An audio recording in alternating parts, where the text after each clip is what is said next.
अक्षय कुमार।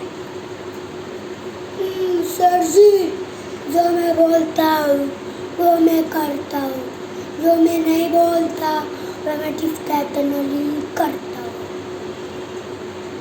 बाबूराव। राजपुत्र कहाँ रे तू? राजपुत्र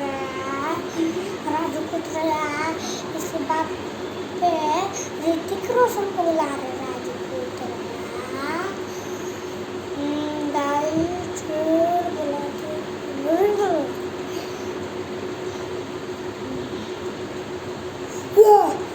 I'm fantastic and is awesome. कैसा है भाई?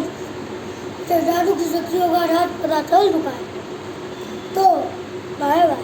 तो गाइस, अगर आपको ये मूवी पसंद आई होगी वीडियो को लाइक शेयर सब्सक्राइब कमेंट और बेल आइकन की घंटी जरूर से कर दीजिए। तब तक लिए बाय बाय।